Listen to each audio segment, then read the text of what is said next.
सो आज के लेक्चर में हम बुद्धिज़्म एंड जैनिज़्म के बारे में पढ़ेंगे और वी विल ट्राई कि एंशिएंट हिस्ट्री को ख़त्म कर दें इसी लेक्चर में।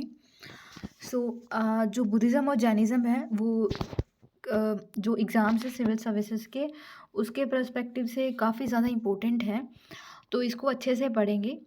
जो पहले कारण देखेंगे कि बुद्धिज़्म और जैनिज़्म जो है ओरिजिनेट क्यों हुए। जैसे कि हमने वैदिक पीरियड में देखा था कि जो सोसाइटी थी उसकी मतलब 4 भागों में डिवाइड हो गई थी। स्ट्रैटिफ़िकेशन हो गया था।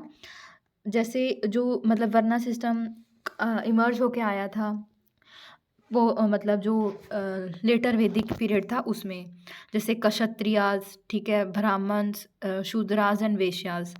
और जो वर्तमान महावीरा है और गौतम बुद्धा है वो दोनों क्षत्रिय क्लान के थे। तो मतलब जब वो वाला पीरियड था जब सोसाइटी वर्नास में डिवाइड थी, तब क्या था कि जो क्षत्रियाज़ और ब्राह्मण्स के बीच में काफ़ी कॉन्फ्लिक्ट्स देखने को मिलते थे, क्योंकि ब्राह्मण्स का अनड्यू डोमिनेशन था उस रीजन में। और ऊपर से उस टाइम में एग्रीकल्चर इकॉनमी काफ़ी फ्लोरिश हो गई थी। नए नए इक्विपमेंट्स आ गए थे, प्रोडक्टिविटी काफ़ी इंक्रीज़ हो गई थी। तो जो वैश्यास थे उनका उनका जो मतलब अपलिफ्टमेंट काफ़ी हो गया था सोसाइटी में, जिसकी वजह से मतलब उनकी कंडीशन बेटर हो गई थी। अच्छी लिविंग अपॉर्चुनिटीज़, लाइवलीहुड अच्छा था उनका, लिविंग कंडीशंस अच्छे थे। तो जिसकी वजह से जो ब्राह्मण्स बोलते थे सैक्रिफाइस करने के लिए या फिर एक मतलब बिल्कुल साधु की तरह जीवन जीने के लिए, तो वो डिफ़िकल्ट लग रहा था लोगों को। और ऊपर से जैसे ट्रेड वगैरह काफ़ी होने लगी थी, तो ब्राह्मण्स सैक्रिफाइस और रिचुअल्स में काफ़ी यकीन रखते थे, जिसमें जो पशु होते थे, ठीक है, उनका सैक्रिफाइस करते थे। बट जो वैश्यास थे वो ट्रेड इन चीज़ का करते थे, तो कॉन्फ्लिक्ट था। तो जिसकी वजह से वो ब्राह्मण्स जो बोलते थे उसके ऊपर ना जाकर जो सिंपलर जो बुद्धिज़्म और जैनिज़्म जो सिंपल एक पाथ बताते थे, ठीक है, उसके ऊपर ज़्यादा वो बिलीव करते थे। और ऊपर से जैसे इनक्वालिटीज़ भी काफ़ी बढ़ गई थी उस टाइम पे, तो क्योंकि मतलब ट्रेड वगैरह काफ़ी अच्छी होने लगी थी, तो जिसकी वजह से लोग एक ईज़ियर लाइफ़ चाहते थे। इतना टिपिकल रिचुअल और उसमें बिलीव नहीं करते थे। अब बात आती है कि बुद्धा और महावीरा इतने फ़ेमस क्यों हुए? मतलब क्यों उनका जो जो भी वो बोलते थे वो क्यों इतना मतलब एक धर्म बन गया आगे चल के, आज भी देखिए कितना हमारी सोसाइटी में आज भी प्रेज़ेंट है। तो पहला ये है कि दोनों की जो बुद्धा और वराहमिहिर थे, उनकी जो पर्सनैलिटी थी ना वो काफ़ी अट्रैक्टिव थी और काफ़ी मैग्नेटिक पर्सनैलिटी थी। जो लैंग्वेज में वो मतलब सबको प्रीच करवाते थे, तो वो लैंग्वेज काफ़ी ईज़ी थी। पहले संस्कृत का बहुत यूज़ होता था, बट अभी जो मतलब जो लैंग्वेज उन्होंने यूज़ की पाली और जैनिज़्म, वो काफ़ी कॉमन मासेस को मतलब तक पहुँच सकते थे उनके आइडियाज़। और बिल्कुल मतलब ऐसे मेटाफिज़िकल डिस्कशंस में वो इन्वॉल्व नहीं होते थे। मतलब बिल्कुल डिफ़िकल्ट चीज़ें नहीं बताते थे, जिसको देख कर कि मतलब अ, जैसे ये मतलब जिसको समझा ना जा सके, कॉमन पीपल भी वो समझ सकते थे और एक प्रैक्टिकल लाइफ़ का मतलब जीने का तरीका बताते थे। और जैसे काफ़ी जो किंग्स हैं, जिन्होंने मतलब बुद्धिज़्म और जैनिज़्म को पैट्रोनाइज़ किया, लोगों तक पहुँचाया, जैसे नंदाज़ ने जैनिज़्म को मतलब पैट्रोनाइज़ किया, मौर्यन्स ने बुद्धिज़्म को किया। और एक जो इनकी वुमेन की तरफ पॉलिसी थी ना, वो भी काफ़ी लिबरल थी। अदरवाइज़ वुमेन की कंडीशन डिटोरिएट हो रही थी। अभी हम बात करेंगे कि दोनों रिलीजन में सिमिलैरिटीज़ क्या थी, जैनिज़्म और बुद्धिज़्म में। देखिए दोनों क्षत्रिय के द्वारा फाउंडेड थे और दोनों मतलब एक रिचुअल जो इंटरप्रिटेशन है वेदास की, मतलब कि रिचुअल ऐसे निभाने चाहिए, तो उसमें उसके वो अगेंस्ट थे और दोनों ही ब्राह्मिकल डोमिनेशन को अपोज करते थे, ठीक है। और दोनों का जो प्रीचिंग वे था वो था कि truth, non violence and detachment from material comfort, ठीक है। तो दोनों ही ट्रुथ, नॉन वायलेंस और डिटैचमेंट फ्रॉम मटेरियल कंफर्ट के लिए बोलते थे। और both were not non theistic religion, ठीक है। मतलब ऐसे नहीं बोल सकते कि वो गॉड के अगेंस्ट बोलते थे, बट गॉड के फेवर में भी नहीं बोलते थे। तो दोनों नॉन थीस्टिक रिलीजन थे। दोनों ही जो रिलीजन मतलब थे वो कर्मा और रीबर्थ के अंदर बिलीव करते थे कि कर्म के ऊपर डिपेंड करता है, रीबर्थ होती है।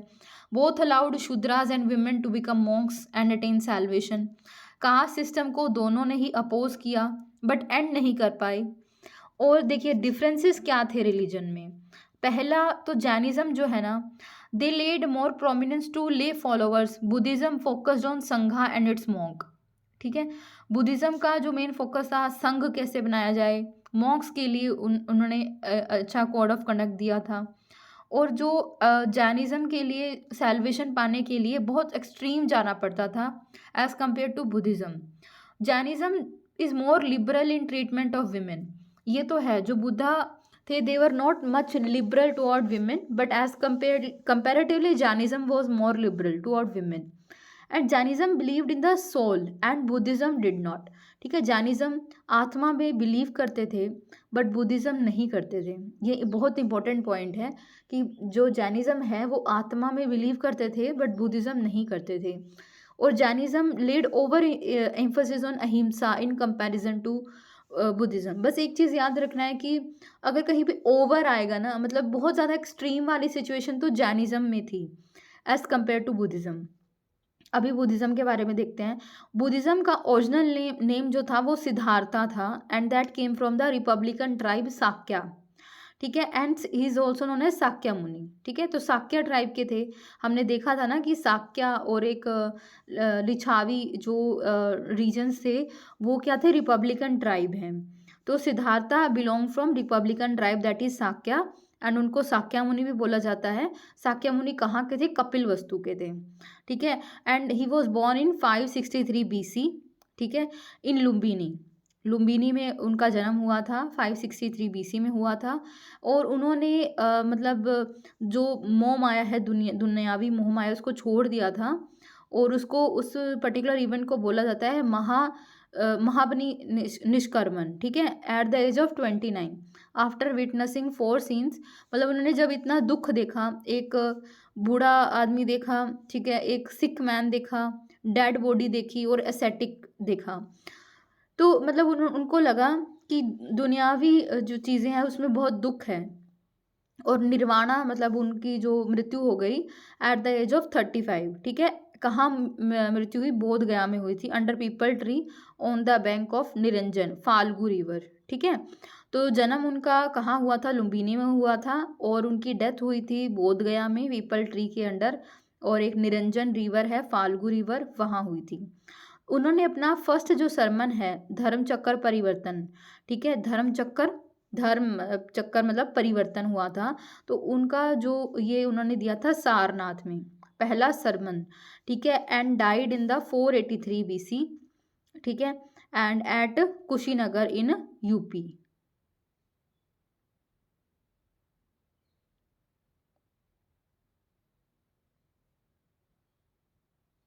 नहीं, उनकी डेथ कुशीनगर में हुई थी, यूपी में।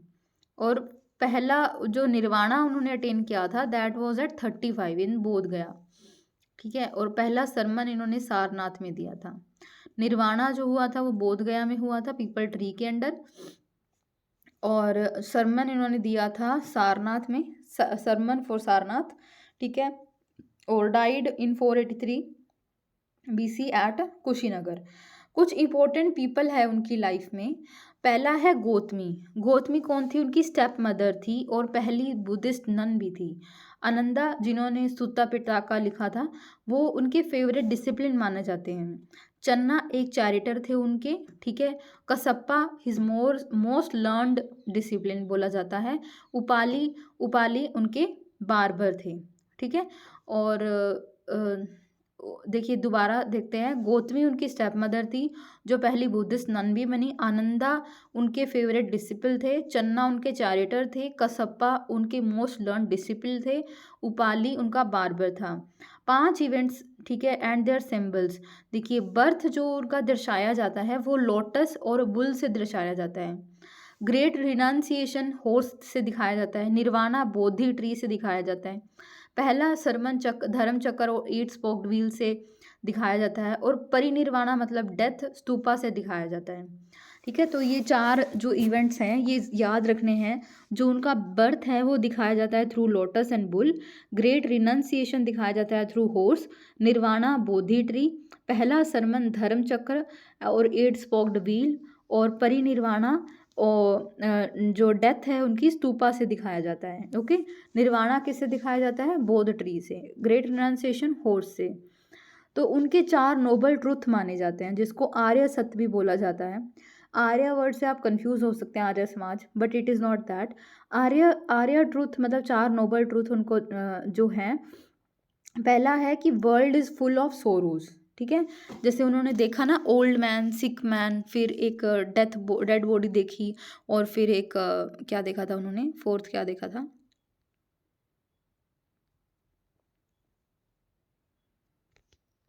फोर्थ उन्होंने देखा था, यस, एसेटिक लाइफ। तो उन्होंने जब देखा तो उन्होंने बोला कि world is full of sorrows.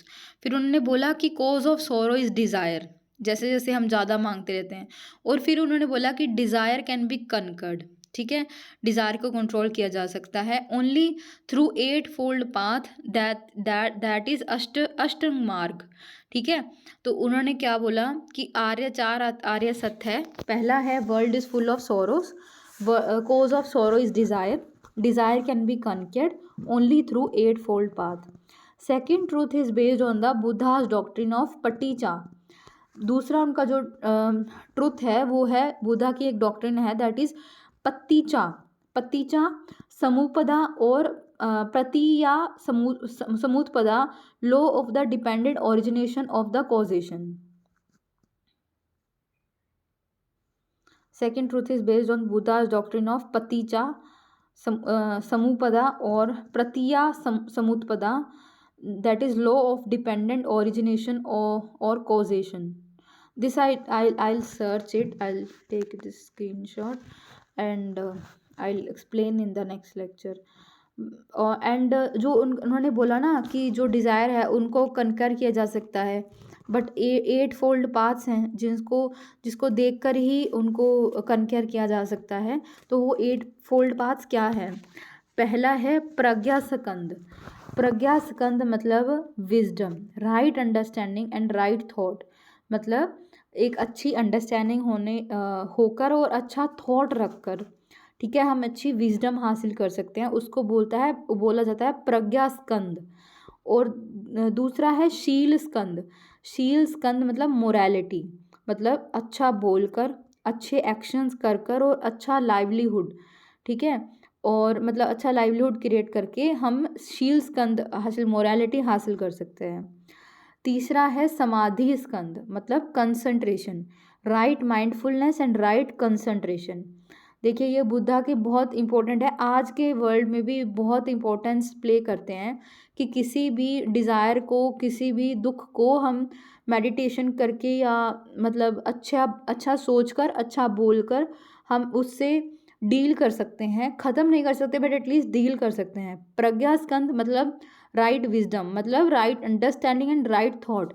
शील स्कंद मतलब right speech and right action and right livelihood. Samadhi skandha मतलब कंसंट्रेशन, मतलब right mindfulness and right concentration. 3 jewels क्या है? तीर्थनाज of Buddhism, Buddha, dhamma and sangha. मतलब अगर त्रिरत्न, बुद्धिज्म के 3 रत्न कौन कौन से हैं? पहला रत्न है बुद्धा, दूसरा रत्न है धम्मा और तीसरा रत्न है संघा। ठीक है, तो ये याद रखना है, 3 ज्वेल्स या 3 रत्न क्या है बुद्धा के? पहला बुद्धा, धम्मा और संघा। देखिए अब ये इंपॉर्टेंट है, बुद्धिस्ट काउंसिल को रिमेंबर करना मतलब काफ़ी इम्पोर्टेंट है। पहली जो काउंसिल हुई थी वो राजगृह में हुई थी। राजगृह मगध का किंगडम था। यहाँ पे कौन रूल करता था? हर्यंकास करते थे। सबसे पहले वाला कौन था? बिंबिसारा। उसके बाद वाला अजातशत्रु, तीसरा वाला उज्जैन, और फोर्थ कौन था? अजातशत्रु, उज्जैन, शिशुनाग एंड फिर कालाशोका। ठीक है, तो जो फर्स्ट काउंसिल थी, जैसे ही बुद्धा जी की डेथ हुई थी कुशीनगर में, 483 BC में उनकी डेथ हुई थी। तो बुद्धा की डेथ के बाद में राजगृह में पहली बुद्धिस्ट काउंसिल हुई थी। और तब कौन पैट्रोनेज जिसको बुद्धिज़्म को कौन करता था? अजातशत्रु। ठीक है, अंडर द चेयरमैनशिप ऑफ महाकसप्पा। ठीक है, अजातशत्रु ने तो पैट्रोनेज किया था और चेयरमैन उस काउंसिल का कौन था? महाकसप्पा था। और आनंदा इसी काउंसिल में आनंदा ने कंपोज किया था सूता पिताका, कंटेनिंग बुद्धा सिंह, ठीक है, and Upali, composed Vinaya Pitaka containing monastic code. तो ये बहुत इम्पोर्टेंट बुद्धिस्ट वर्क है जो लिखा गया था। पहली बुद्धिस्ट काउंसिल कहाँ हुई थी? 483 बीसी में हुई थी, राजगृह में हुई थी, और ये उसके चेयरमैन महाकसप्पा थे। और जो पैट्रोनेज किसने किया था? अजात शत्रु ने पैट्रोनेज किया था, और आनंदा ने सूता पिताका को कंपोज किया। ठीक है, कंटेनिंग बुद्धा सिंह। ठीक है, आनंदा कंपोज सूता पिताका कंटेनिंग बुद्धा सिंह, and Upali compose Vinaya Pitaka containing monastic code. ठीक है, ये हमने पहले लेक्चर्स में भी देखे थे कि आनंदा ने सूता पिताका को कंपोज किया था और उपाली ने विनय पिताका को कंपोज किया था। अभी है second council. Second council was held in 383 BC. कहाँ पे? वैशाली में। ठीक है, सेकंड बुद्धिस्ट काउंसिल 383 में हुई थी और वैशाली में हुई थी, अंडर द पैट्रोनेज ऑफ कालाशोका। ठीक है, अजात शत्रु के बाद कौन आया था? उदयन, फिर आया था शिशुना, उसके बाद में कालाशोका आया था। पहला अजात शत्रु, फिर कालाशोका, अंडर चेयरमैनशिप कौन थी? Sabakami. Second Buddhist council under Sabakami, पहली Buddhist council under Mahakassapa. Here division of sangha between orthodox और स्थरवादीन्स और थेरावादीन्स हो गया था। Unorthodox was Mahasanghika. देखिए इसमें क्या हुआ, पहली बुद्धिस्ट काउंसिल क्यों स्पेशल है? क्योंकि 2 बुद्धिस्ट लिटरेचर उसमें लिखी गई। सेकंड बुद्धिस्ट काउंसिल में क्या हुआ था कि जो बुद्धा संघा है, जो 3 ज्वेल्स में आता है, तो संघा 2 भागों में डिवाइड हो गया। पहला भाग था स्थरवादीन्स या थेरावादीन्स, और दूसरा था महासंघिका। ठीक है, थर्ड बुद्धिस्ट काउंसिल 250 बीसी में हुई थी, और ये कहाँ हुई थी? पाटलिपुत्र में हुई थी। पैट्रोनेज किसने किया था? अशोका ने किया था, और चेयरमैन इसके मोगली पुत्र तीसा थे। ठीक है, और इसकी वजह से जो थेरावादिन्स थे वो ऐसे इस्टेब्लिश हुआ। उपागुप्ता भी मोगली पुत्र तीसा को बोला जाता है, और उन्होंने ये बोला कि जो स्थरवादिन्स हैं वो ट्रू फॉलोअर्स हैं। And Abhidhamma Pitaka third Buddhist Pali tradition was compose here. Abhidhamma Pitaka यहाँ थर्ड बुद्धिस्ट काउंसिल में लिखी गई। ठीक है, अभी फोर्थ बुद्धिस्ट काउंसिल ये फर्स्ट एडी में लिखी गई, कश्मीर में हुई थी, under Kanishka, and chairmanship Vasu Mitra थे। Resulted in 2 major sect, Hinayana and Mahayana, और डेलिब्रेशंस हुई in the council were Sanskrit not Pali. Deliberation in the council were Sanskrit not Pali, and led to the spread of Buddhism to other Asian countries जैसे Mahayanism in Central Asia, China, Japan, Hinayanism in Ceylon, Burma, Thailand। ठीक है, तो ये important है चारों Buddhist council. दोबारा देखते हैं, पहली बुद्धिस्ट काउंसिल कहाँ हुई थी? तो दैट वाज इन कहाँ थी? राजगृह में हुई थी। और ये बुद्धिस्ट काउंसिल इसलिए इम्पोर्टेंट है क्योंकि यहाँ पे 2 बुक्स लिखी गई। पहली आनंदा के द्वारा लिखी गई सूता पिताका, और दूसरी उपाली के द्वारा लिखी गई विनय पिताका, जिसमें मोनेस्टिक कोड्स वगैरह दिए हुए थे। ठीक है, उपाली ने लिखी थी, और ये चेयरमैनशिप इसकी थी महाकसप्पा के पास, और अजात शत्रु थे पैट्रोनेज जिसने किया था। 483 बीसी में हुई थी। और सेकंड बुद्धिस्ट काउंसिल जो है वो सबाकामी की चेयरमैनशिप में हुई थी, और ये कालाशोका के अंडर ये चेयरमैन, मतलब कालाशोका इसके मतलब पैट्रोनेज थे, और चेयरमैन सबाकामी थे। 383 बीसी में हुई थी। और यहाँ पे जो डिवीज़न हुई वो ऑर्थोडॉक्स और मतलब थेरावादीन्स या स्थरवादीन्स में हो गई थी, और जो अनऑर्थोडॉक्स थे वो थे महासंघिकास। और जो थर्ड बुद्धिस्ट काउंसिल हुई थी वो 250 बीसी में हुई थी, और थर्ड बुद्धिस्ट काउंसिल पाटलिपुत्र में हुई थी। ठीक है, और यहाँ पे पैट्रोनेज किसने किया था? तो अशोका ने किया था। ठीक है, 250 बीसी में पाटलिपुत्र में हुई थी, दूसरी वाली वैशाली में हुई थी, और पहली वाली राजगृह में हुई थी, तीसरी वाली पाटलिपुत्र में हुई थी। अंडर पैट्रोनेज कौन था? अशोका, एंड चेयरमैन इसके कौन थे? मोगलीपुत्र तीसा। और इसी थर्ड बुद्धिस्ट काउंसिल में अभिधामा पिताका लिखी गई थी। Third Buddhist Pali tradition was composed here. और fourth Buddhist council first AD में हुई थी, कनिष्का कश्मीर में हुई थी, एंड चेयरमैनशिप वासु, चेयरमैन कौन थे? वासु मित्रा थे, और that resulted in 2 major sects. ठीक है, इसमें डिवीज़न हुआ था हीनयान और महायान, और जो हीनयान है वो साइलोन, बर्मा, थाईलैंड में प्रीच हुआ, और महायान सेंट्रल एशिया, चाइना और जापान में चला गया। ठीक है, और ये याद रखने वाली चीज़ है कि जो फोर्थ काउंसिल हुई थी कनिष्का के अंडर कश्मीर में, तो वहाँ पे संस्कृत लैंग्वेज यूज़ की गई थी, पाली नहीं यूज़ की गई थी। ठीक है, अभी हम देखेंगे हीनयान और महायान बुद्धिज़्म में क्या फ़र्क है।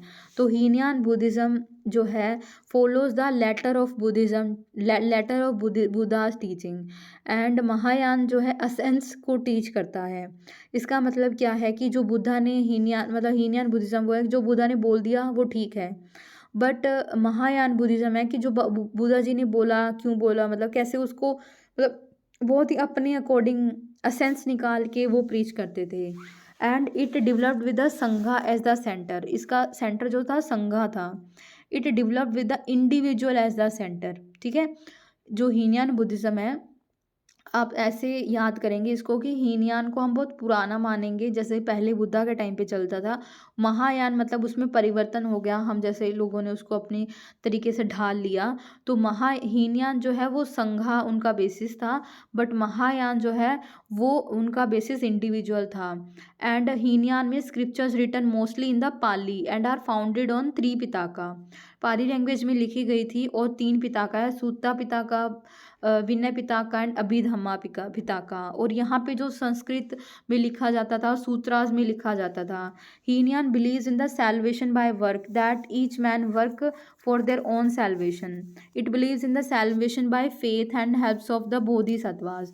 तो इसमें महायान में बोला कि जो बोधिसत्वास है वो हमारी हेल्प कर सकते हैं कि हम सैल्वेशन अचीव कर सकते हैं, बट हीनयान में बोला कि हम खुद ही कर सकते हैं, कोई हमें हेल्प नहीं कर सकता। ठीक है, it is centred around the acts of the Buddha, it is centred around the symbolism of Buddha's life and personality. ठीक है, मतलब यहाँ हीनयान में तो मतलब बुद्धा जी ने ये कहा, बुद्धा जी ने ये किया, मतलब ऐसे करके उनके एक्ट्स को देखा जाता था। बट महायान में देखा जाता था कि मतलब बुद्धा जी क्या सिंबल क्या रिप्रेजेंट करता है, उनकी पर्सनालिटी कैसी थी, तो जैसे हम आज पढ़ रहे हैं वो महायान है। It is stress on the righteous action and law of Karma. ठीक है, मतलब सबसे मतलब बिलीव करते थे, कर्म में बिलीव करते थे, सॉल में बिलीव नहीं करते थे, याद रखना ये, वेदास में भी बिलीव नहीं करते थे, और गॉड के ऊपर उनका कोई कमेंट नहीं था। राइट मतलब सही एक्शन होना चाहिए। It held over the law of Karma was law of Karuna and compassion. तो धीरे धीरे पहले तो कर्मा पे फोकस करते थे, धीरे धीरे एवोल्यूशन हुआ तो उन्होंने बोला कि this is a law of Karuna and compassion. It's idea is of arhat who strives after his own redemption. It upholds idea of bodhisattvas and or savior who is concerned with the salvation of others.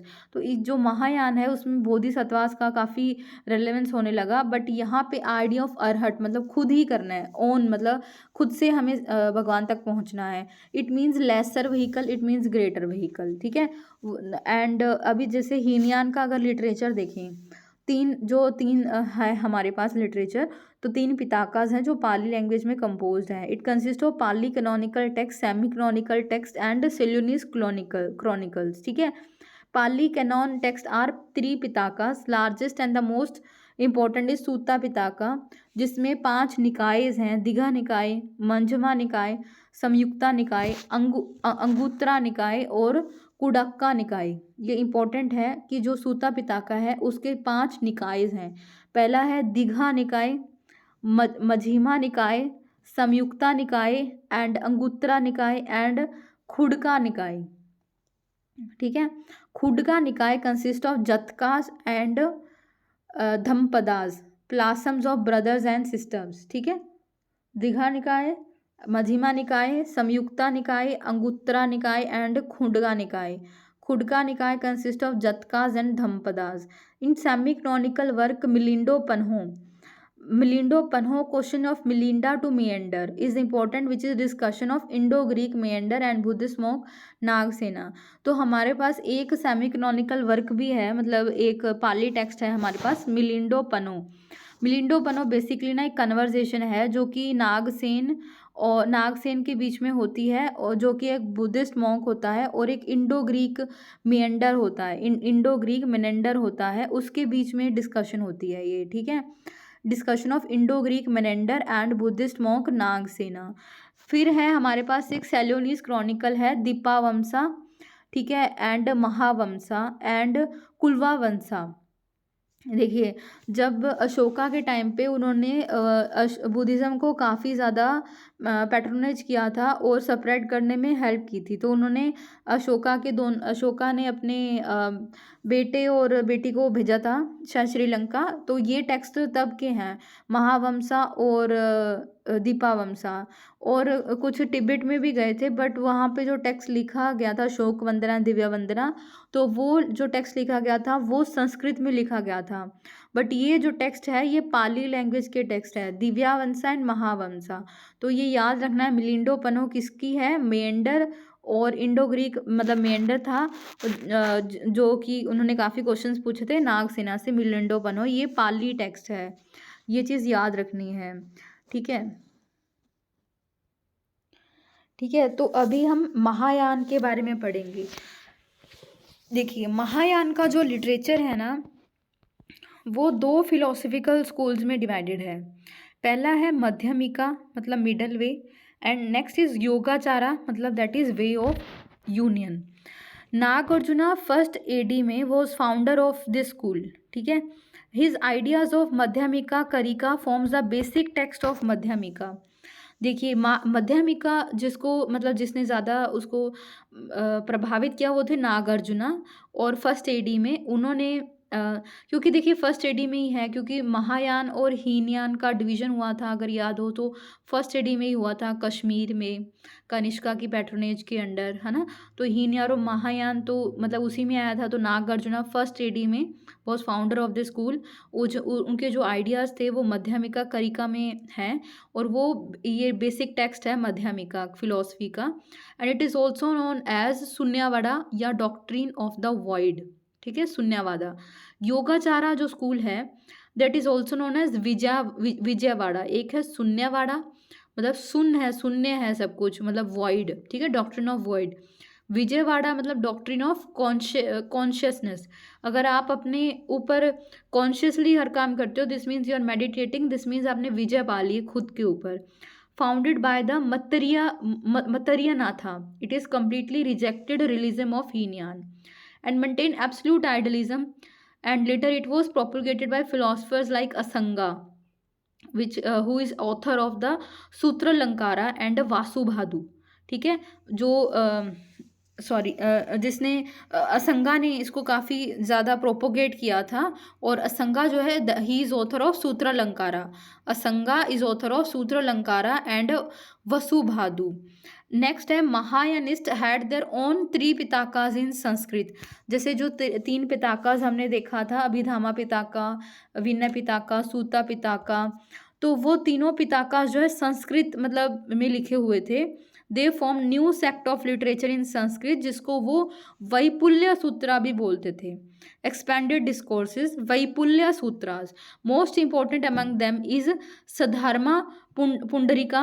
Other scriptures थे Lalita Vistara, flowery account of life of Buddha, बहुत ही सुंदर उनका मतलब उन्होंने बताया हुआ है। वज्रा चेदिकाज, सुखावती वूहा। ठीक है, तो ये काफ़ी ज़्यादा टिपिकल से नाम है।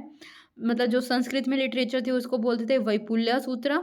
ठीक है, और Vaipulya Sutra and Saddharma Pundarika. Other scripture Lalita Vistara, Vajra Chhedika and Sukhavati वूहा।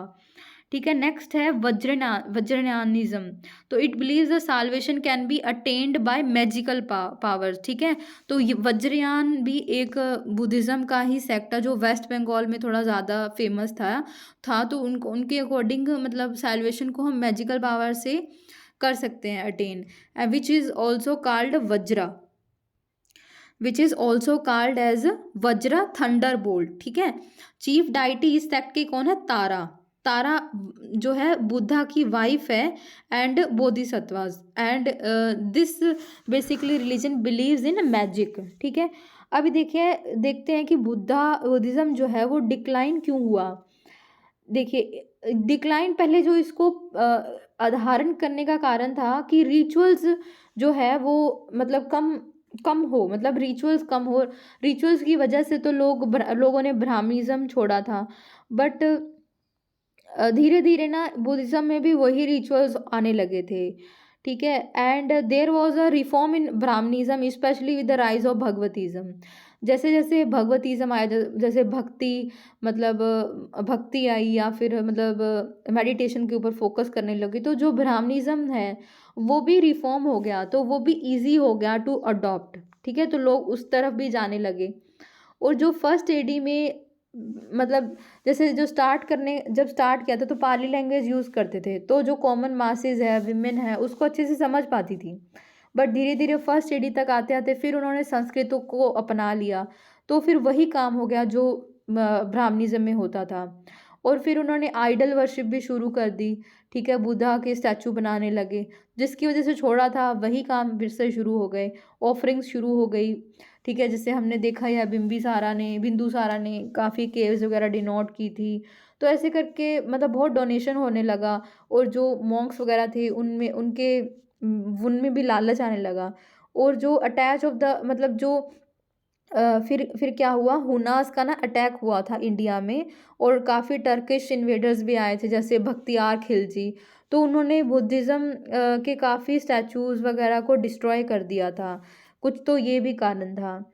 और कंट्रीब्यूशन ऑफ बुद्धिज़्म हमारे यहाँ पे क्या कंट्रीब्यूशन था, तो पहले यहाँ पे बहुत ही सुपरस्टिशियस या डोगमास, और बहुत ही मतलब ऐसे विदाउट लॉजिक चीज़ें होती थी। तो उन्होंने एक लॉजिक देने की कोशिश की, और नॉन वायलेंस जैसे उनका मेन जो प्रीचिंग एलिमेंट था उसको उन्होंने प्रमोट किया, पाली लैंग्वेज को प्रमोट किया। आर्किटेक्चर्स भी 3 फॉर्म्स में डेवलप हुए, जैसे स्तूपा, चैत्या, विहारास। ठीक है, ये भी डेवलप हुए। चैत्या एक टेम्पल है, श्रीन है विद अ प्रेयर हॉल, ठीक है, जहाँ पे लोग प्रेयर करते थे। जो विहारा है वहाँ पे जो मोनेस्ट्रीज हैं या मॉन्क्स हैं वो रहने आते थे। ठीक है, स्तूपा हमें पता ही है कि जो रेलिक्स हैं बुद्धा जी के वो रखे जाते थे। तो बुद्धा का आर्किटेक्चर अलग है, काफ़ी डेवलप हुआ। चैत्या में लोग प्रे करते थे, विहारा में रहते थे। Art and architecture Buddhism is credit for first human statue to be worship. ये याद रखना है कि पहला ह्यूमन स्टैचू है जिसको वर्शिप किया जाता है, तो वो बुद्धा जी हैं। ठीक है, stone pillars depicting the life of Buddha at Gaya. ठीक है, और सारनाथ में उन्होंने क्या दिया था, फर्स्ट सरमन दिया था। गया में हमें काफ़ी स्टोन पिलर्स मिलते हैं जिनके ऊपर बुद्धा जी की लाइफ को डिपिक्ट किया हुआ है। सांची बरहूत स्तूपा है, गंधारा आर्ट है, बुद्धा जी की काफ़ी अच्छे इमेजेस मिलते हैं। केव आर्किटेक्चर है, बारबारा हिल्स एट इन गया, 8 पीसेज ऑफ अमरावती, नागार्जुन कोंडा। ठीक है, तो ये हमें देखने को मिलती हैं। अमरावती में 8 पीसेज मिलती हैं, नागार्जुन कोंडा में भी काफ़ी हमें केव्स वगैरह मिलती हैं, 8 मिलती हैं उनकी।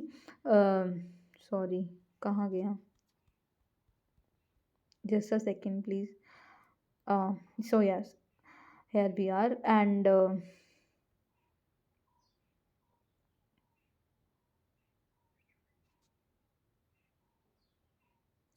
अभी हम जैनिज़्म के बारे में करेंगे। तो जैनिज़्म में जो वारधमा हु लेटर बिकेम महावीरा, पहले महावीरा का जो नाम था वो वारधमा था, और उनको ग्रेट हीरो भी कहा जाता है, जीना भी कहा जाता है। जैसे हमने ऊपर पढ़ा था कि एक कलिंगा में वॉर हुई थी महापद्मानंदा की, तो उन्होंने जीना का जो स्टैचू है वो वहाँ से ले गए थे कलिंगा से। ठीक है, तो जीना कनकरर जिसका मतलब होता है, तो महावीरा का नाम ये 3 नाम से संबोधित किया जाता है। इनका जन्म 540 में बीसी में हुआ था एट कुंडली गरम नियर वैशाली। ठीक है, तो जैसे दोबारा थोड़ा रिवाइज करते हैं। पहली जो काउंसिल थी बुद्धिस्ट वो कहाँ हुई थी, पहली काउंसिल हुई थी राजगृह में। दूसरी काउंसिल कहाँ हुई थी, दूसरी काउंसिल हुई थी वैशाली में, और तीसरी काउंसिल हुई थी पाटलिपुत्र में, जो कि कालाशोका के अंडर थी। नहीं, दूसरी कालाशोका के अंडर थी, और तीसरी अशोका के अंडर थी, और फोर्थ कनिष्का के अंडर थी। एक मिनट, यस, पहली हुई थी राजगृह में, वैशाली में, और फिर हुई थी पाटलिपुत्र में, और फिर कश्मीर में। और ये जो पहला पैट्रोनेज किसने दिया था, अजातशत्रु ने, फिर कालाशोका ने, और फिर अशोका ने, और फिर कनिष्का ने, और पहला महाकसप्पा, फिर सबाकामी, और थर्ड मोगलीपुत्र तीसा, और ये था जिसको उपागुप्ता भी बोलते थे, और फोर्थ बुद्धिस्ट काउंसिल में थे वासुमित्रा। ठीक है, ओके, ऐसे बीच बीच में रिवाइज कर लेना चाहिए, याद आ जाता है पिछला। तो वारधमा लेटर बिकेम महावीरा, जिसको ग्रेट हीरो भी बोलते थे, और उनका जन्म कुंडलीग्राम नियर वैशाली में हुआ था। He was member of order founded by Parshvanatha but later left it and roamed for 10 years। और उनके जो पहले 6 साल थे दैट स्पेंट विद द गोशाला मकरीपुत्रा फाउंडर ऑफ आजीविका। ठीक है, तो ये इम्पोर्टेंट है कि महावीरा जो जी थे वो गोशाला मस्करनी पुत्रा के साथ उन्होंने 6 साल अपने बिताए थे, जिन्होंने गोशाला मस्की पुत्रा के आगे आगे हम पढ़ेंगे उनकी जो फिलॉसफी है दैट इज़ आजीविका फिलॉसफी। ही टेंड काविल्या मतलब perfect knowledge under the sal tree. और बुद्धा जी ने कौन सा ट्री था? People tree. और जैनिज्म में कौन सा ट्री है? That is sal tree. ठीक है, he attained kaivalya perfect knowledge under the sal tree at Tribhangi Grama and died in the 468 BC that is in Pawapuri. ठीक है, तो ये पावापुरी में इनकी डेथ हो जाती है और बुद्धा जी की डेथ हुई थी कुशीनगर में। ठीक है, और sal tree at the Tribhakki Grama. ठीक है, he became the head of the sect called Nirgrantha मतलब free from the fetter which later came to be known as Jainas. ठीक है, तो अगर क्वेश्चन आता है गोशाला मस्कीपुत्रा जैनिज्म में मतलब महावीरा के साथ थे, तो यस 6 साल बिताए थे और उनकी एक फिलॉसफी है जिसका नाम है आजीविका। और इन्होंने 5 प्रिंसिपल्स दिए थे। पहला है नॉन वायलेंस, अहिंसा पे को काफ़ी ज़्यादा फोकस किया था। और दूसरा है नो स्टीलिंग मतलब अष्टिया। तीसरा है नो लाइज मतलब सत्य बोलो। नो प्रॉपर्टी मतलब अपारिग्रह्य एंड ऑब्जर्विंग कंटिन्यूस मतलब ब्रह्मचार्य। जो ब्रह्मचार्य वाला है एलिमेंट वो महावीरा ने ही ऐड किया था। पहले जो ये 24 तीर्थंकर थे तो पहले 23 ने ब्रह्मचार्य के बारे में इतना कुछ नहीं बोला हुआ था, बट इन्होंने बोला था। तो जो 5 प्रिंसिपल्स इनके क्या है? पहला है non violence ahimsa, no stealing asatya, third है no lies satya, fourth is no property aparigraha, fifth is observing continuous मतलब brahmacharya. And 5 principles are observed strictly by the monks are called mahavratas. ठीक है, जो देखो अब इम्पॉर्टेंट है, जो रिचुअल्स मॉन्क्स स्ट्रिक्टली फॉलो करते थे उसको बोलते थे महाव्रतास। ठीक है, but when they lay member practice it is called anuvrata. मतलब हम जैसे अगर मेंबर इन 5 को प्रैक्टिस करते हैं तो उसको बोलते हैं अनुव्रता। अगर कोई मॉन्क प्रैक्टिस करता है तो उसको बोलते हैं महाव्रतास। 5 कौन कौन से हैं? अहिंसा, असत्य, सत्य, अपरिग्रह, ब्रह्मचर्य। ठीक है, and first principle was added by the Mahavira who was 5th sorry मतलब जो ऑब्जर्विंग कंटिन्यूस मतलब ब्रह्मचार्य किसने ऐड किया था? 24 तीर्थंकर ने ऐड किया था। पहले कौन थे? देखिए 24 तो नहीं याद कर सकते, तो पहले कौन थे? वो थे ऋषभ देव। ठीक है, और तीर्थंकर जिनके बारे में ऋग्वेदा में भी मैंशनड है। और 23rd कौन थे? That was Parshvanath. ठीक है, 23rd परसवनाथ थे और 24th महावीरा जी थे। पहले ऋषभ देव जो कि जिनका मेंशन ऋग्वेदा में भी है, और 23rd थे परसवनाथ। देखिए जैनिज्म के 3 जेम्स क्या हैं? तो जैसे हमने बुद्धिज़्म में 3 जेम्स क्या क्या थे? बुद्धा, धम्मा एंड संघा। ठीक है, तो जैनिज्म के ऐसे ही 3 जेम्स क्या हैं? हम KFC से याद रखेंगे, right knowledge, right faith and right conduct. ठीक है, तो जैसे कि उन्होंने बुद्धा जी ने 8 मार्ग दिए थे ना हमें, मतलब अगर 8 मार्ग अष्टांगा अगर फॉलो करेंगे तो मतलब डिज़ायर्स के ऊपर हम काबू पा सकते हैं ऐसे करके।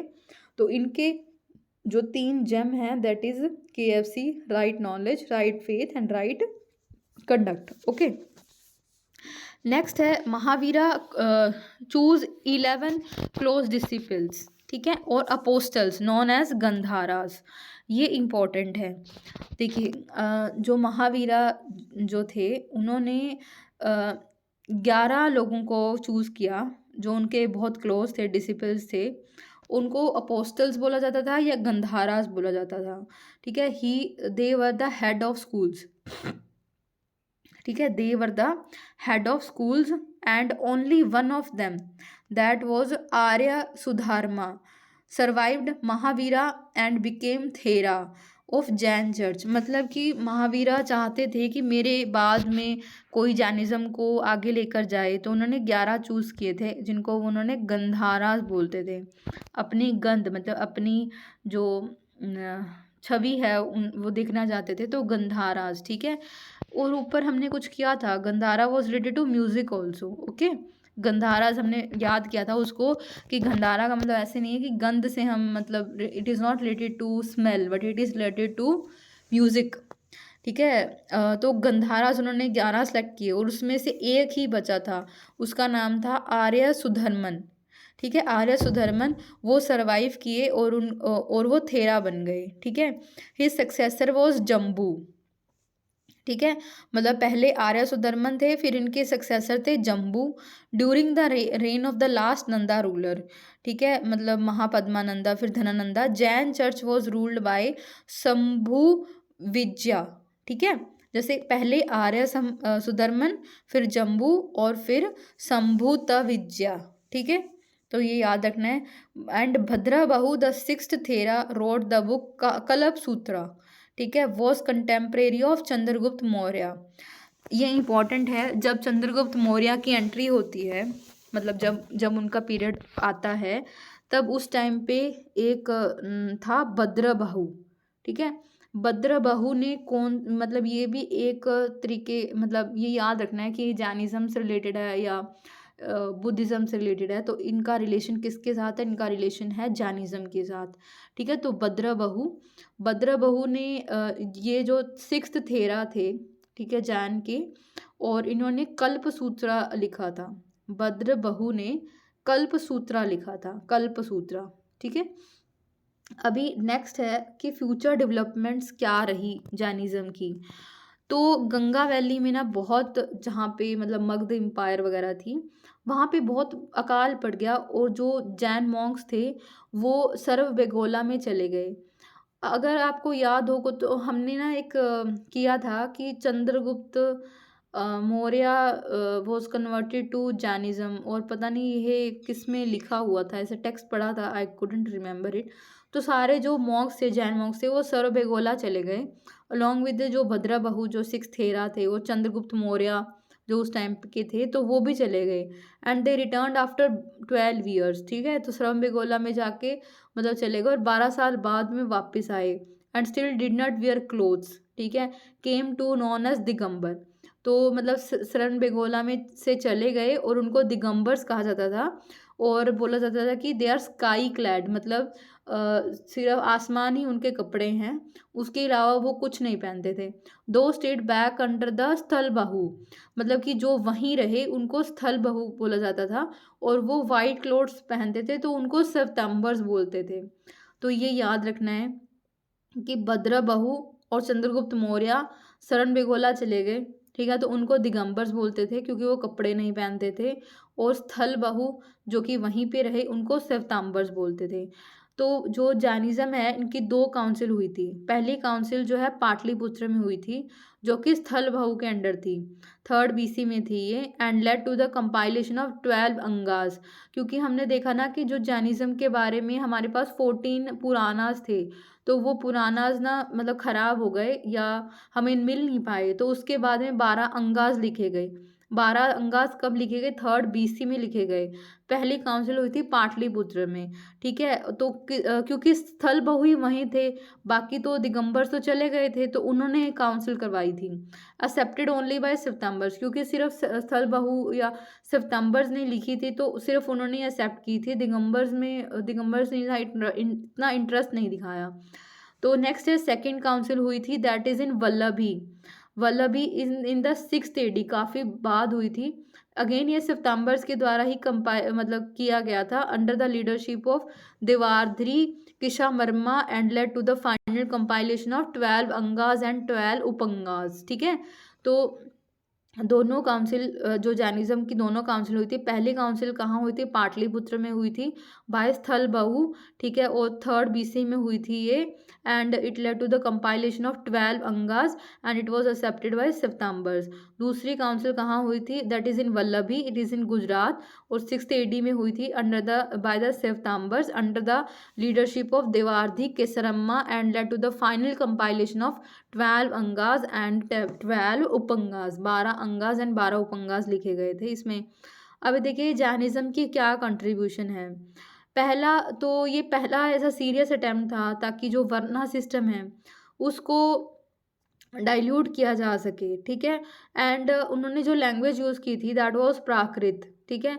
तो and literature was written in the Ardhamagadhi, जो उनकी मतलब जो लैंग्वेज उन्होंने यूज़ की थी दैट वाज प्राकृत दो, बट जो लैंग्वेज लिटरेचर उनका लिखा गया था ना that was written in the Ardhamagadhi in the 6th AD, जैसे जो ये वल्लभी वाली काउंसिल हुई थी। तो they compiled this text in the Vallabhi Gujarat out of the Sauraseni Prakrit Marathi language grew, ठीक है। मतलब मतलब out of Sauraseni Prakrit and Marathi language काफ़ी ग्रू हुई थी। The gigantic statue of Bahubali called Gometeshwara at Sarambegola, Karakkal and Mysore were built out of granite by Chambu Darya, the minister of Ganga ruler Ramchmala। तो ये important है कि जो बाहुबली का बहुत बड़ा स्टेट मतलब स्टैचू है। बाहुबली हमें पता है कि साउथ वाली मूवी थी, है ना। तो ये मतलब नीचे ही होगा, मतलब साउथ में ही होगा। शरणबेगोला में क्योंकि जैनिज्म वाले चले गए थे तो वहाँ पे इस स्टैचू को बोला जाता था गोमतेश्वरा, ठीक है। और ये काराकाल मैसूर वाले कर्नाटका वाले रीजन में है शरणबेगोला। एंड जो ये स्टैचू था किसके द्वारा बनाया गया था? Granite by Chamundaraya, the minister of Ganga ruler Rachamalla. Other heterodox sects क्या थे? देखिए पहला है आजीविकास, जैसे हमने पहले भी बात की थी कि महावीरा के साथ एक थे गोसाला मस्की पुत्रा, है ना। तो उनकी ये जो है आजीविका उनका मतलब हेट्रोडॉक्स सेक्ट है गोसाला मस्की पुत्रा, और जिसको मखाली भी बोलते हैं। Was the opponent upon to the Mahavira, believe in fate नियति, मतलब जो नियति में लिखा है वो तो होकर ही रहेगा, उसको कोई बदल नहीं सकता। तुम्हारे फेट में अगर चीज़ लिखी है, अगर IAS बनना लिखा है तो बनोगे, नहीं नहीं लिखा तो नहीं बनोगे, मतलब इनकी ऐसी फिलॉसफी थी। मैं I don't go with this, but हाँ मतलब ये इन्होंने बोला था गोसाला मस्की पुत्रा ने कि everything is depended on the niyati. Okay, next is Pakudha Katyayana. Pakudha Katyayana मतलब was predecessor of Hindu Vaisheshika school, ठीक है। वशिष्का जो स्कूल है उसके ये थे पकुंडा कटियाना। Next is Purana Kassapa, believed virtuous conduct had no affect on the man's karma, laid foundation on Samkhya philosophy, ठीक है। तो उन्होंने बोला कि कर्म वगैरह को कोई इफेक्ट नहीं होता, एंड समखा फिलोसफी पे ये बिलीव करते थे। और नेक्स्ट है Ajita Kesakambali. Ajita Kesakambali taught complete materialism and later Lokayata और Charvaka school originated from this doctrine, ठीक है। अजीता केशम काली जो है ये कंप्लीट मटेरियलिज्म पे फोकस करती है, एंड लेटर जो लोक्यता और चारवाका स्कूल है वो अजीता केशम काली से ही इमर्ज होके आते हैं। नेक्स्ट है Sanjaya Belatthiputta. He was skeptic who denied the possibility of certain knowledge all together. Sanjaya Belatthiputta काफ़ी स्केप्टिक पर्सन थे, और मतलब वो कोई ऐसी नॉलेज को प्रीच नहीं करते थे, ऐसी कोई फिलॉसफी को। संजिया बल्तीपुरा। नेक्स्ट है मौर्यन एम्पायर। मौर्यन एम्पायर हम नेक्स्ट लेक्चर में करेंगे।